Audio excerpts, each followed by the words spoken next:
1. Welcome back. Before the break, we were talking about the Mirror headline, draconian legislation. Former minister says new act is unacceptable. I agreed with some aspects of the article, and I didn't agree with others. I had been stopped, given 48 hours to present my license on one instance. I also was stopped during one of those regular traffic stops at Corinth. And I asked the question then, which the minister is raising here. The Traffic Department in the Royal Central Police Force, together with one of the telecommunications companies, introduced this new system where there's a network between the Traffic Department and the Ministry of Infrastructure's transport division. You're talking about St. Lucia, right? Yeah. Okay, yeah. Yeah, so the police have been given, or they were given laptops, and they were able to use handsets, mobile phones as well, to access data from infrastructure to determine whether your license and insurance was up to date. Right? So the point that he's making is the same point that I made earlier to our colleague. If you implement this system, why not place the emphasis on making sure this system works rather than imposing stiffer fines or penalties on drivers with a $1,000 fine or 3 months in prison? All of that is subject to discussion, but albeit too late. Section 85 has been removed, and I still think that let's try and put ourselves in the position of the people who drafted the act when it was done. I think that's of 19 what?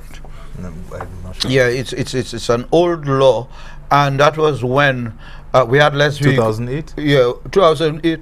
But the original Traffic Act would have been early 19 something. Yeah, but this one was enacted according to this article on October 28th, 2014. Yeah, so it might have been passed but only enacted. And I'm saying that I have been stopped several times. And again, it is up to, you know how the traffic thing operates here. I go to the market every Saturday. It depends on which police officer is on duty. You know whether you could park or not. Some allow you to, some don't. I saw one charge a sergeant, and the sergeant was pointing to him, well, you know, your superior, and he was like, so what? You know, another point, interestingly, I was on the way to Chesterfield, the police headquarters, to drop a letter to a senior officer who was attending a meeting there, and I was in a hurry, left home. He said, bring it quickly because we're about to address this issue, and I'm flying down in my little half car, and then a policeman stops me near where the fire station has now been broken down, flag me down, stops, says, license, registration, insurance. I give him everything, lights, everything. So I'm like, you know, officer, I'm in a hurry. I go into police headquarters. He say, yeah, right. I say, yeah, you won't believe me, but it's police headquarters. I look at the letter. Anyway, you should know better. You don't have your traffic, your seat belt. So I got a seat belt charge, you know. And I went up. When I got to Chesterfield, I said to the officers, look at what you're costing me. I said, but the fellow was right. You should have known better. So the point is, I think that the enforcement of our traffic laws is still a case where it depends on the officer, and the officer can decide to give you that 48 hours or not. You know, some did, some didn't. In various, but this new thing says that the 48 hours it's not there. Is off the table altogether. It's off the table altogether, so don't even ask for 48 hours. So just make sure you have your license, and basically just make sure you have it. Interestingly, I drove through town this weekend. While I was driving, I had two friends visiting, media colleagues from well, one of them is a media colleague from Grenada, St. Vincent rather. Sorry, I'm mixing them up now. I thought it was Grenada. I would have told you who. Yeah. No, it was St. Vincent. I know what you're thinking of, but it was from St. Vincent. And I pointed out that I had forgotten my license in the office, and hoping I didn't encounter one of those roadblocks. And she was remarking that in St. Vincent they've implemented a similar act, and you get charged on the spot. Yeah, they coordinate. I think they coordinate at the OECS level, just like the governor of the central bank is going around to discuss the implementation of the Coordinated Banking Act. Right. But there's one more press issue we might want to address. I don't know what your perspective is on it, and the merger between the Gleaner, which is the oldest newspaper in the entire Caribbean. And folks, if we were giving prizes, I would ask you a quiz, which is the second oldest newspaper in the Caribbean. But the Gleaner precedes the Voice. Yeah, 108. Well, you just gave the answer. Yeah. Well, we have no prizes. 180 years old. The Gleaner teaming up, well, merging with RGR, which is 65 years old. You know, so two old established they media are houses. the two old most established media houses in Jamaica. The Gleaner as the mother of all newspapers, RGR the mother of all private radio stations. And in my days of working and moving up and down in Jamaica in the 70s and 80s, the battle on TV was between RJR and JBC. JBC, Jamaica Broadcasting Corporation, RJR, privately owned, linked with the Gleaner, having shares in it. Today, the merger between the two oldest broadcasting and print entities, I am sure, is already leading to, because both of them have their internet, their online realities, and the access of the internet has meant so much for the Gleaner, which was never broke, but it has allowed the Gleaner now to reach Jamaicans and Caribbean persons instantly abroad. And obviously the internet following of the Jamaica Gleaner is bigger than the local number of papers that they sell. And I think it shows again the effect that internet is having on the economics of newspapering, because most newspapers now have internet editions, online editions, and it becomes an issue now where advertisers are saying, listen, we have more other cheaper ways and means of advertising, and therefore calling on newspapers to review their rates. So all newspapers, you notice the Star has moved from it used to be twice a week, from Saturday and Wednesday. They've dropped the Wednesday edition. The Voice maintains its 3 editions, but every newspaper will tell you that the industry today is not anywhere near what it used to be, and that is precisely as a consequence of the application of information technology, particularly the internet, to the traditional media. Because in explaining the need for the merger, the players and stakeholders were careful to point out that that was not only an influencing role in leading them to it, but they also pointed out to the fact that a lot of what they're going to be doing moving forward is going to be digitally based now. Because the need for the merger, when asked, they said was because of the growing market or competition, stiffer competition among media in Jamaica, and the fact that a lot of the telecommunication providers and international companies coming into Jamaica were now offering media options to the citizens of the country. So you had competition from inside as well as outside of the country.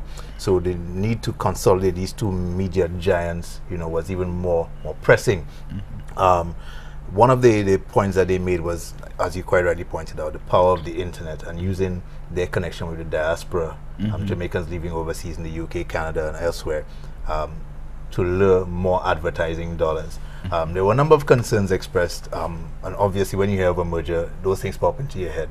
You know, job losses, you know, stocks, you know, for those persons who had invested, you know, purchased stocks in those two companies. But my understanding is that they've been guided by the Jamaica Stock Exchange, and that persons who have shares in either of those companies will now own 50% of either one. There was also concern about a monopoly being created, and they were careful to answer. I think the public relations in this case was very well handled. A lot of the questions that you would have normally, normally cropped up in your head were answered, anticipated and responded to.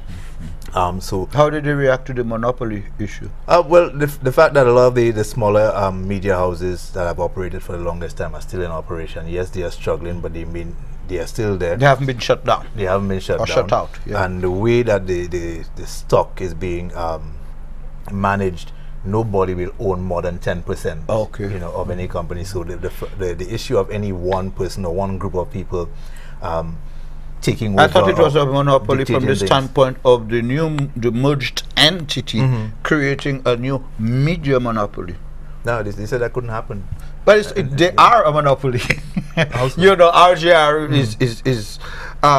can consider itself the best operated and most profitable private television station in Jamaica. The Gleaner is far and wide the most influential and most powerful newspaper. So when the most powerful newspaper and the most powerful private television station come together, I think it is because they saw that is going to create what we will call a monopoly, but which they will find a different name. Like they might call it a flagship, or something. But they will dominate the market, no doubt. Yes, yeah, no doubt. But by the way, is RJR or JBC where Janella Press Use is? I have no idea. I just missed her. Yeah, because for those of you who don't know, she's one of the products of the St. Lucia media. Cut her teeth at Radio St. Lucia initially. Now a big celebrity anchor in the news and reporting over in Jamaica. But back to the RJR Gleaner situation, it also points out the fact that the media is not spared from the economic issues that are affecting businesses generally. Because media they are operates on business. You understand? And the need for creativity, because as we were talking about this, I remember the Nation newspaper in Barbados, for instance. If you go on their website, and I think of the Observer as well, they actually integrate their newspaper, the hard copy, with an online edition. And that online edition actually features now video, so they actually have an anchor in a studio presenting the stories that are carried in the newspaper. And I suspect that is the direction that the Gleaner RGR merger will go as well. The Voice has a website, and the only time I check it is when I travel. But there again, that has been helpful to St. Lucians abroad. Definitely. And the Voice is now abroad in the way and manner that the Gleaner. So having an online edition, the creativity of what you just described, having a presenter on the online edition presenting what's in the printed version is creativity, a la creme.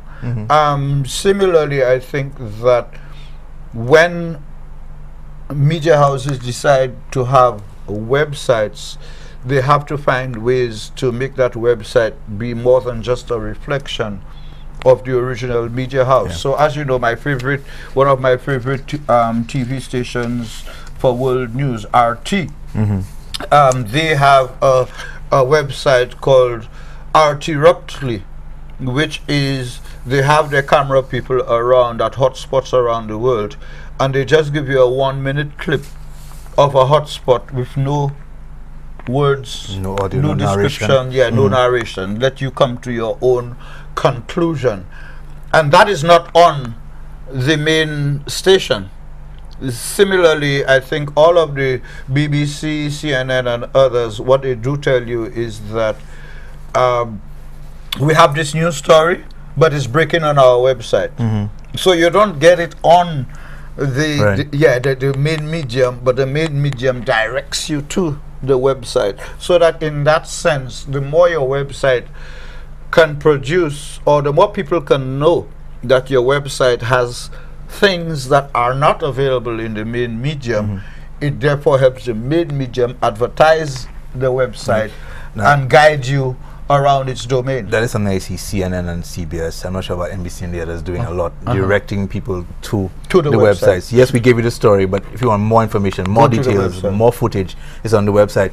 But I'm also saying, no, I'm also saying that in the case of RT, what they do, they tell you, listen, we have this story, but it's only on the website. Yeah, but it points to something that I pointed out to you earlier in a previous program.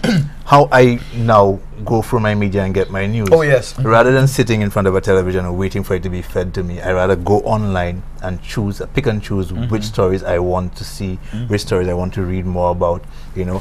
And as you were talking, I remember that I printed this out from the RJR Greener story. That's one of the things one directions they're going in, recognizing that the modern consumer is of that mindset. They are giving you control over the media. All right, so it says here, in the rapidly developing digital world, there are many interactive services in radio, television, print, and new media that are not currently available to Jamaicans. Digital switchover in television, for example, will bring some of these services, as well as from expansion of our existing services. So it says consumers here are expected to benefit from the expanded choices consumers elsewhere experience through modern media entities. So consumers in the diaspora will also get a significant boost, as the range of products and services that they desire from Jamaican media will be accessible from multi-platform offerings that will be a part of the expanded entity. So you're getting more control over what it is, you know, that you give. No, I think the whole move to integrate the consumer, the reader, the viewer, the listener, to integrate the consumer into the process of dissemination, not only dissemination, the iReporter, you know, to let every reader, viewer, and listener know that you can provide us with information. There can be a reverse. So rather than you just expecting to pick up the magazine or to tune in every day, what we would be saying to you is, hello, you have a smartphone, it has a camera, it has a recorder, it has a typewriter, it has a computer, and you can learn how to use it properly and convey to us the things happening around you that you'd like to share with the rest of the world. So our internet-based news houses have gone into the thing of picture of the day. So, you know, you might not feel to write, but you might see something that you'd like to share. But the mainstream media are doing it internationally. You know, I think it's a brilliant strategy, an example of if you can't beat them, join them, or at least recruit them, because we know the threat, if I can use that word, that the iJournalist or the citizen journalist was posing to mainstream media through the internet because of the immediacy.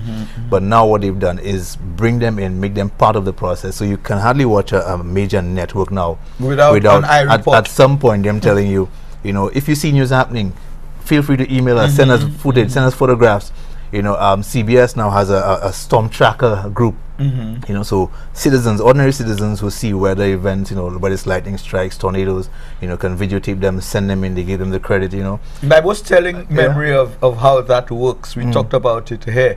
You remember that story in Trinidad where the lady kept tipping the man's pumpkins, you know, and he waited and waited and waited and eventually caught her, tied her with a rope, and was kept taking her down to the station, tied onto the rope with the pumpkins, and somebody was driving by and took the photograph, and it was viewed on TV, and the perpetrator said the next day, he said, I couldn't believe that was me. You know, it really looked bad, and he went and he apologized to the victim. She promised not to come back and thief, and all ended well as a result of him seeing what he looked like. And while he was there, he's saying, I wasn't caring about people taking pictures, I had catch the bitch. That's how he referred to her. But when he saw it in the news, then people call him and say, boy, you on the news, boy? Trinidad has a thing about making headlines. You're a headline, boy. And he said when he saw it, he was so ashamed that he pulled the charges. He went and he you know, he apologized to her and everything. I thought that was a powerful indication of how powerful the iReporter can be, the work of the iReporter.